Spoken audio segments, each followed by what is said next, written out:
क्या आपको खाना खाने के बाद खांसी आने लगती है? ये जो खाना खाने के बाद खांसी होती है, ये बड़ा कॉमन सिम्टम है। इन सिम्टम पर ध्यान दिया जाना चाहिए। मैं doctor V K Mishra from gastro liver hospital, स्वरूप नगर, कानपुर। तो इस सच्चाई को ध्यान से देखिए कि अगर आप जल्दी जल्दी कभी खाना खाते हैं तो कभी कभी खाने का कोई टुकड़ा आपकी सांस की नली में चला जाता है और ऐसा होगा तो आपको खांसी आएगी। अगर आप खाना खाते समय एक्सेसिव बातें करते हैं, लगातार कन्वर्सेशन में रहते हैं, तो कभी कभी पानी या खाने का टुकड़ा सांस की नली में जाता है, आपको खांसी होने लगती है। और आप बहुत जल्दबाजी में निगलते चले जाते हैं तो भी खांसी होने की संभावना होती है।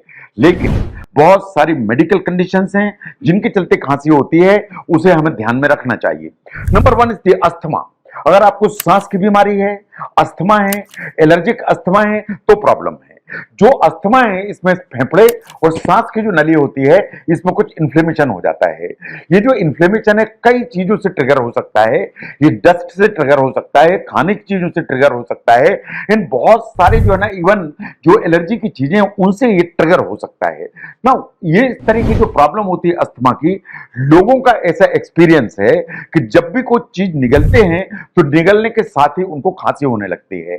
एक स्टडी पब्लिश हुई थी। इस स्टडी ने बोला कि अस्थमा के जो पेशेंट्स हैं उनमें 29% पेशेंट्स एक्सपीरियंस करते हैं कि उनको खांसी होती है खाना खाने या खाना निगलने के दौरान। ये इसलिए कि जो गला होता है, गले में कुछ कफ रिसेप्टर्स होते हैं और अगर ये कफ रिसेप्टर ट्रिगर होंगे तो आप जैसे ही कुछ निकलेंगे तो अस्थमा के साथ में खांसी आएगी। तो इसलिए बार बार खांसी हो रही है तो अस्थमा पे आपको ध्यान देने की जरूरत है।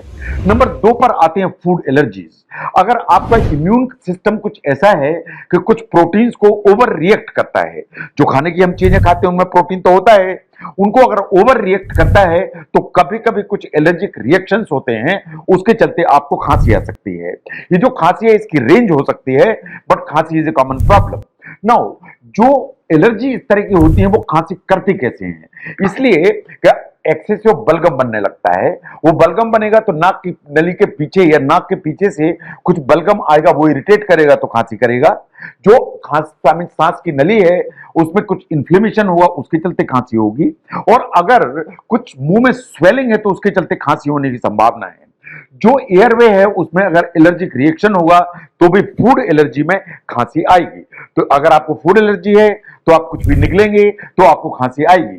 द मोस्ट कॉमन आइटम्स जो फाइंड किए गए उनमें से मिल्क इज 1, अंडे है नंबर 2, जो फिश है, पीनट्स है, व्हीट है, इन सोयाबीन है, इनको भी एलर्जी के रूप में माना जाता है।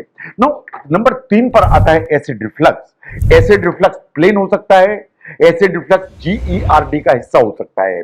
इसमें खांसी इज ए बड़ी कॉमन प्रॉब्लम है इन द सेंस कि खाने की जो थैली है इससे एसिड ऊपर की तरफ आता है, ये चल के खाने की नली से लेके गले तक आ जाता है और गले को इरिटेट करता है।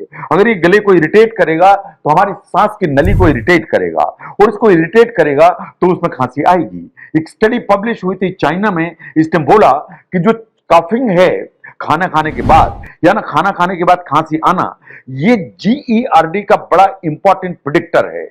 एंड ऐसा भी स्टडी कहती है कि जो GERD है 10 to 59% पेशेंट्स में जो क्रॉनिक कफ है उसका काज या उसका रीजन होती है। तो इसलिए GERD बड़ा इंपॉर्टेंट कारण है। नंबर 4 पर आता है लेरिंगोफेरिंजियल रिफ्लेक्स, या जिसे LPR के नाम से भी जाना जाता है। ये होता ही इसलिए है क्योंकि एसिड आता है ऊपर की तरफ एंड थ्रोट या वॉइस बॉक्स या लेरिंग्स इसको इरिटेट करता है। इसलिए कि यहां पर कुछ रिसेप्टर्स होते हैं जो इरिटेट होते हैं तो खांसी होने लगती है। लेकिन जैसा GERD में आपको लगातार यहां पर जलन, खट्टी-डकार, एसिडिटी महसूस होती है, नॉट नेसेसरी कि LPR में आपको इस तरह की जलन या हार्टबर्न महसूस हो। लेकिन अगर LPR है तो लगातार आपको लगेगा कि गला साफ करना है, ऐसी खिचखिच होती रहेगी और कभी आपको खांसी या ड्राई कफ होता रहेगा। तो LPR इज नंबर 4। नंबर 5 पर आता है अपर रेस्पिरेटरी इंफेक्शन, जैसे कॉमन कोल्ड हो जाती है। अगर कॉमन कोल्ड हो जाएगी तो आपकी नाक भी परेशानी में आएगी, आपकी साइनसेस, आपका गला, आपका वॉइस बॉक्स, इन सब पर कॉमन कोल्ड का असर होगा। ना जब भी कॉमन कोल्ड होती है इस तरह की तो इन पूरे एरिया में इन्फ्लेमेशन होता है, म्यूकस का प्रोडक्शन बढ़ जाता है और चूंकि म्यूकस का प्रोडक्शन बढ़ेगा तो कुछ भी आप निगलेंगे तो खांसी आएगी। एक पोस्ट नेजल ड्रिप होगी, उसके चलते हुए कुछ भी निगलने पर खांसी आने की संभावना होती है। नंबर 6 पर आता है डिस्फेजिया। डिस्फेजिया या खाना निगलने में जो रुकावट है या दिक्कत है वो दो तरह की हो सकती है। नंबर 1 पर आता है ट्रांसफर डिस्फेजिया कि आप जो निगलते हैं या निगलने में प्रॉब्लम है, इन यहीं पर गले में ही अटकता है, उसके चलते एकदम से खांसी आ जाती है। नंबर 2 पर आता है ईसोफेजियल डिस्फेजिया, खाने की नली में खाना अटक रहा है, इन खाना ऊपर की तरफ आता है, इसके चलते खांसी आती है आपको। इनके कई सारे रीजंस हो सकते हैं। जो ट्रांसफर डिस्फेजिया है उसमें मोस्ट कॉमन जो रीजंस हैं या तो मस्कुलर प्रॉब्लम है या जो नर्व इन्वॉल्व इधर होती है उसकी प्रॉब्लम है। और जो खाने की नली में जो डिस्फेजिया आता है उसके बहुत सारे रीजंस हो सकते हैं। इसमें कोई ग्रोथ हो सकती है, इसमें कोई स्ट्रक्चर हो सकता है, GERD हो सकती है। तो खाना अटकने या निगलने की जो प्रॉब्लम है वो कभी कभी इस तरह की खांसी लेके आती है जैसे ही आप खाना खाते हैं। तो नंबर 7 पर आता है एस्पिरेशन। एस्पिरेशन का मतलब यह है कि आपने कुछ निगला, इन जो फूड मटेरियल वो रॉन्ग पाइप या सांस की नली में चला गया। ये जो एस्पिरेशंस हैं ये माइक्रो एस्पिरेशंस हो सकते हैं, यानी ड्रॉपलेट के रूप में अंदर जाने वाली प्रॉब्लम हो सकती है, या ये मैक्रो एस्पिरेशन हो सकते हैं या बड़े बड़े टुकड़े सांस की नली में जा सकते हैं। जो खांसी आती है एस्पिरेशन से, ये बॉडी का डिफेंस मैकेनिज्म है, ये खांसी करके उस चीज को बाहर निकालने की कोशिश कर रही है जिसके चलते ये प्रॉब्लम हुई। इन नंबर 8 पर आता है एक्सेसिव फ्लेम।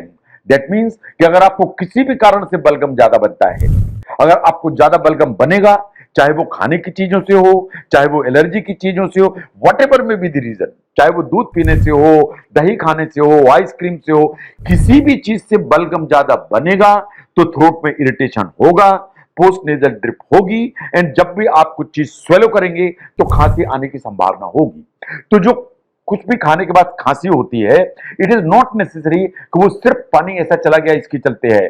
कभी कभी ये जो खाने के बाद खांसी होती है ये किसी बीमारी का हिस्सा होती है या प्रॉब्लम का हिस्सा होती है। तो खाने के बाद या निगलते समय खांसी क्यों आती है उसका रीजन समझने में इस वीडियो ने अगर हेल्प की तो जरूर शेयर करें।